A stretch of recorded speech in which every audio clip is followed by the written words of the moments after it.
Hi guys, so I'm here to give you a rundown on Derry, the First Interlude. It is directly behind Chapter 3 and before Chapter 4. So, just to recap a little bit, what happened to little Georgie in Chapter 1 was in 1957. What happened to Adrian Mellon being thrown off the bridge, and there was a clown sighting by Adrian's boyfriend, and also one of the bullies that threw him over the bridge. That was in June 1984. The 6 phone calls that Mike made, which is Chapter 3, happened in May 1985. So Derry, the First Interlude is basically kind of like Mike Hanlon's story. It takes place in January of 1984, so he hasn't 1985. So he hasn't called the Losers Club yet. He hasn't called his old friends up, but it's basically him contemplating, and he's writing all his notes down. He's been wondering ever since he read the interrogation reports of Adrian Mellon's with the 2 sightings of the clown if he should call. But he's trying to convince himself that it's not really Pennywise. And he's trying to convince himself because he doesn't want to disrupt their lives. He knows that he stayed there, so he mostly remembers. But he knows that if he should call them, that they'll be sucked right back into it. And he's really hesitant about that. So he calls himself kind of like the Watchman, like the Watchman part kind of awakens him in 1980. That's the first time he starts to research the town because it kind of comes back to him and he feels like this Watchman part of his soul has been awakened. Now he doesn't make the phone call until 5 years later, but in 1980 he does start to research the town, and he wonders, is the whole town kind of haunted, because the whole town has had like this really bad reputation. All these bad things have been happening since its existence, and nobody really talks about it, especially the adults. So I like how he says this one, like the last, is a definition of haunt as a noun, and it's the one that really scares me. A feeding place for animals, like the animals that beat up Adrian Mellon and threw him over the bridge, like the animal that was waiting underneath the bridge. A feeding place for animals. What's feeding in Derry? What's feeding on Derry? So I like that. He also talks about how, like I said, the Watchman and him woke up, and he says, or maybe it was the voice of the turtle. Yes, I rather think it was that. I know it's what Bill Denborough would have thought. Part of me, the part Bill would call the voice of the turtle, says I should call them all tonight. But am I even now completely sure? Do I want to be completely sure? No, of course not. But God, what happened to Adrian is so much like what happened to Stuttering Bill's brother George in the fall of 1957. If it has started again, I will call them. I'll have to. But not yet. It's too early anyway. Last time he began slowly and didn't really get going until the summer of 1958. So I wait, and I fill up the waiting with the words in his notebook and long moments of looking into the mirror to see the stranger this boy has become. He goes on like that for a lot of pages. He really doesn't want to call them, and he says, maybe I won't have to do it. I hold on to the waning hope that I've mistaken the rabbity cries of my own timid mind for the deeper, truer voice of the turtle. After all, what do I have? Mellon in July? A child found dead on Nebold Street last October. Another found in Memorial Park in December, just before the snowfall. Maybe it was a tramp, as the papers say, or a crazy who's since left Derry and killed himself out of remorse and self-disgust, as some of the books say the real Jack the Ripper may have done. Maybe, but the Albright girl was found directly across the street from that damn old house on Nebold Street, and she was killed on the same day as George Denborough was, 27 years before. And then the Johnson boy was found in Memorial Park with one of his legs missing below the knee. Memorial Park is, of course, the home of the Derry standpipe, and the boy was found almost at its foot. The standpipe is within a shout of the Barrens. The standpipe is where also Stan Uris saw those boys, those dead boys. So he's writing down all of the things that have happened since Adrian Mellon. As you can see, every couple of months there's been a dead child that has been popped up. I think what was here before is still here. The thing that was here in 1957 and 1958, the thing that was here in 1929 and in 1930 when the Black Spot was burned down by the Maine Legion and White Decency, the thing that was here in 1904 and 1905 and early 1906, at least that's until the kitchen ironworks exploded, That thing that was here in 1876 and 1877, the thing that has shown up every 27 years or so. Sometimes it comes a little sooner, sometimes a little later, but it always comes, and as one goes back, the wrong notes are harder and harder to find because the records grow poorer and the moth holes in the narrative history of the area grow bigger. But knowing where to look and when to look goes a long way towards solving the problem. It always comes back, you see. So yes, I think I will have to make those phone calls. I think it was meant to be. Somehow, for some reason, we're the ones who have been elected to stop it forever. Blind fate, blind luck, or is it that damn turtle again? Does it perhaps command as well as speak? I don't know, and I doubt if it matters. All those years, Bill said, the turtle couldn't help us, and if it was true then it must be true now. So there's a lot of the turtle, as you see. It is a big part of the story in the book, so it's not represented in the miniseries, and I don't know if they're going to go ahead and put it in the new book, the new movie. So that's going to be fun to see because they do talk about it as they were kids. That means if they were going to use the turtle aspect of it, we should see it in the new movie, the first part that's coming out September 8th. So, let's see my notes here that I wrote down. Mike started researching the town, like I said, in 1980. He felt an inkling to do so. He started off with the old librarian who was like at the time he's interviewing him is in his 90s, and he's got cancer, so he knows he's going to go soon. And the librarian tells him to find the old timers in the town, the ones that are still alive, and that's where he'll find his information.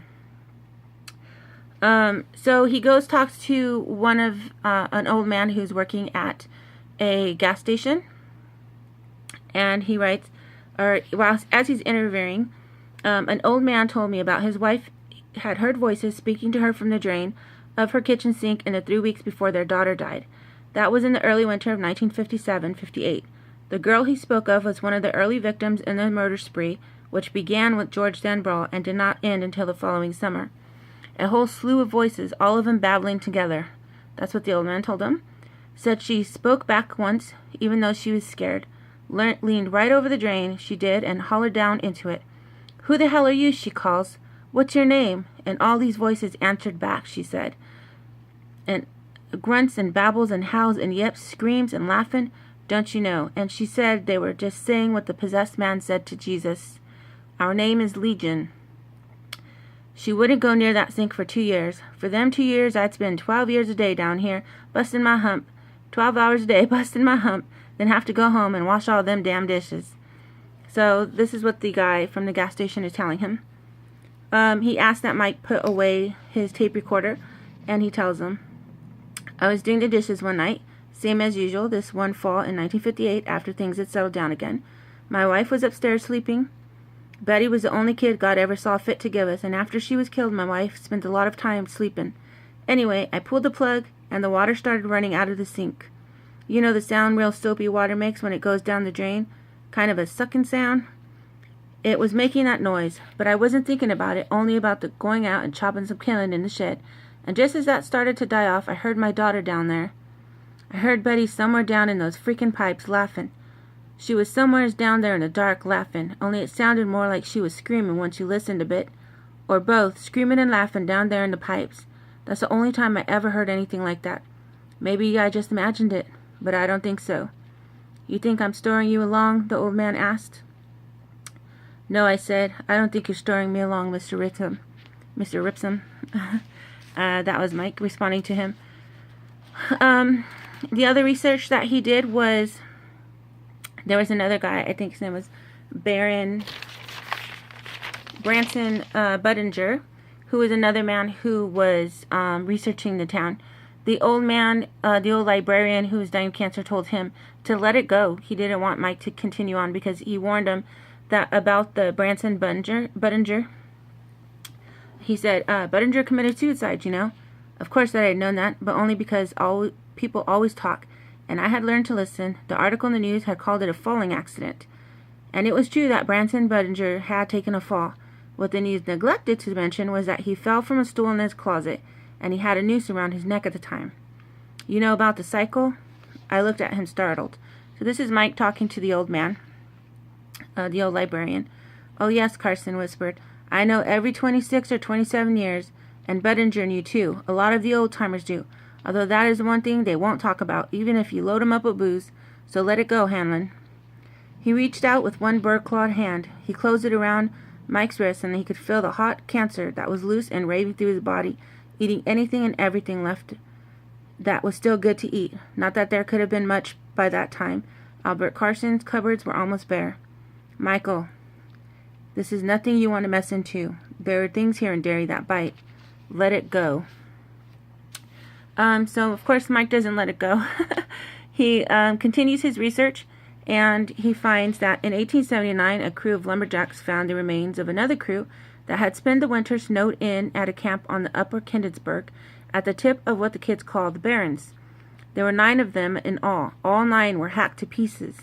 Heads had rolled, not to mention arms, a foot or two, and a man's penis had been nailed to one wall of the cabin. One of those Stephen King droplings.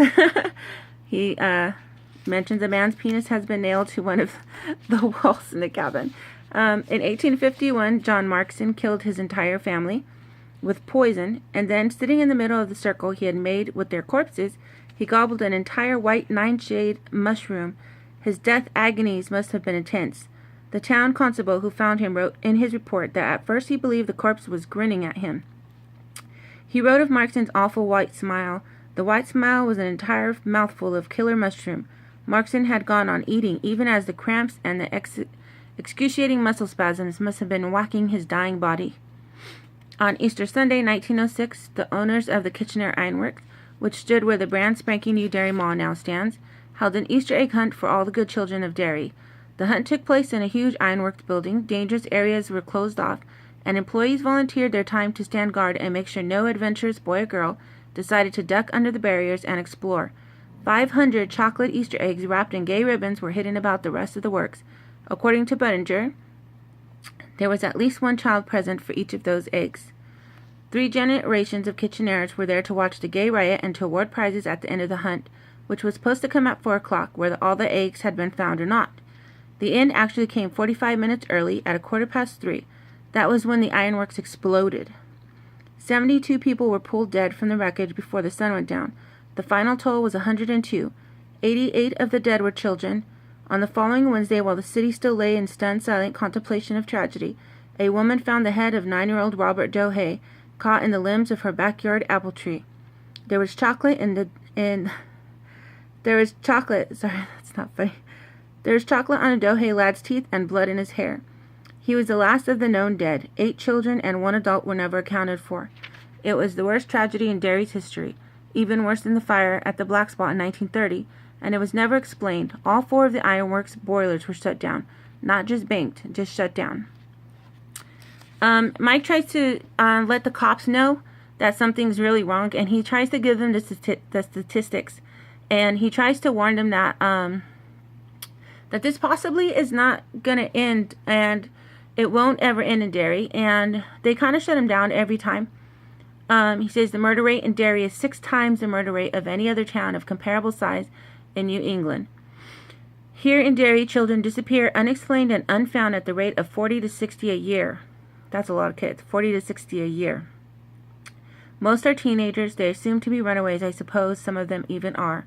And during what Albert Carson would undoubtedly have called the time of the cycle, the rate of disappearances shoots nearly out of sight.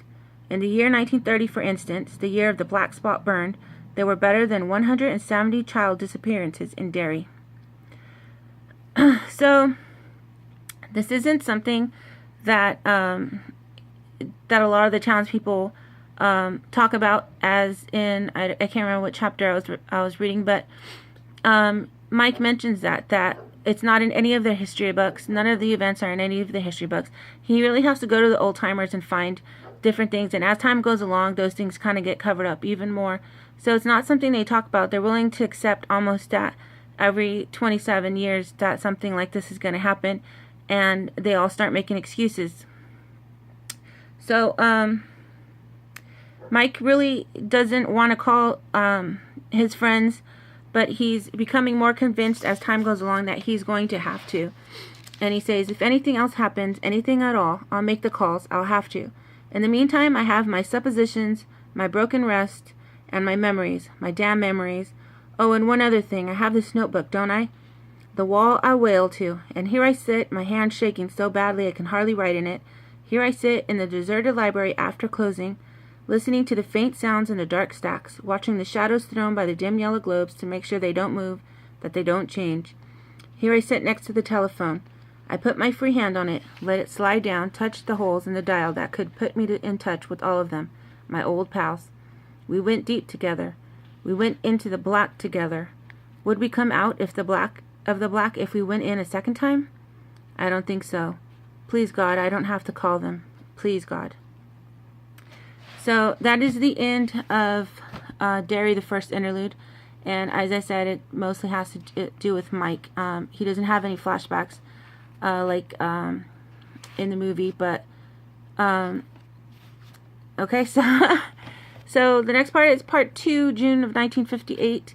It's starting off chapter 4, and I've already read up to chapter 6, so I'll be doing the video for chapter 4 soon, and I hope this helped you guys. Thanks for watching. Bye.